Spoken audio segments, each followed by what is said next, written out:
যাবেনি এখানে যে সূরা রাদ এই আয়াতটি বিসমিল্লাহ সহকারে বলে অর্থ সহ শানে নুজুল সহ বলো।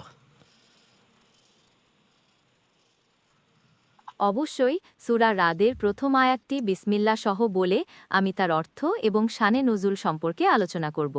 আয়াতটি হল বিসমিল্লাহির রাহমানির রাহিম আলিফ লাম মিম র তিলকা আয়াতুল কিতাব ওয়াল্লাযী উনজিলা ইলাইকা মিন রব্বাহ ওয়ালাকিন্না আকসারান নাসি লা ইউমিনুন।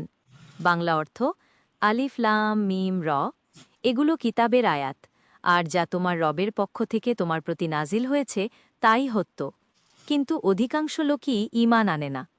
শানে নুজুল এই আয়াতটি নাজিল হওয়ার পেছনে দুটি সম্ভাব্য কারণ প্রচলিত আছে। এক, মুশরিকরা কোরআনকে মিথ্যা আরোপ করত এবং এটিকে মানুষের পক্ষ থেকে বলা হতো। এই আয়াত তাদের এই দাবিকে খণ্ডন করে কোরআনের সত্যতা প্রমাণ করে।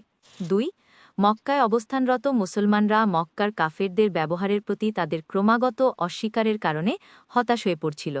এই আয়াত তাদেরকে সান্ত্বনা দেয় এবং সত্যের পথে অবিচল থাকতে উৎসাহিত করে। আপনি কি এই আয়াত সম্পর্কে আরও কিছু জানতে চান? না, এবার এই আয়াত বলো। আপনার স্ক্রিনে যে আয়াতটি রয়েছে সেটি হল সূরা রাদের দ্বিতীয় আয়াত। আমি এটি আপনার জন্য পাঠ করছি। আল্লাহুল্লাযী রফা আস সামাওয়াতি বিগৈরি আমাদিন তারাউনাহা সুম্মাস্তাওয়া আলাল আরশি ওয়াসাখখারা শামসা ওয়াল কমার কুল্লুন ইয়াজরি লি আজালিম মুসাম্মা ইউদাব্বিরুল আমর ইউফাসসিলুল আয়াতি লাআল্লাকুম বিলিকাই রব্বিকুম তুকিনুন। অর্থ, আল্লাহই তিনি যিনি স্তম্ভ ছাড়াই আকাশমণ্ডলীকে স্থাপন করেছেন যা তোমরা দেখতে পাও। তারপর তিনি আরশের ওপর বসেন এবং সূর্য ও চন্দ্রকে নিয়ন্ত্রিত করেন। প্রত্যেকেই একটি নির্দিষ্ট সময়ের জন্য চলে। তিনি সকল বিষয় পরিচালনা করেন। তিনি আয়াতসমূহকে বিশদভাবে বর্ণনা করেন যাতে তোমরা রবের সাথে সাক্ষাতে বিশ্বাস স্থাপন করো। আপনি এই আয়াতের বাংলা অর্থ সম্পর্কে আর কিছু জানতে চান?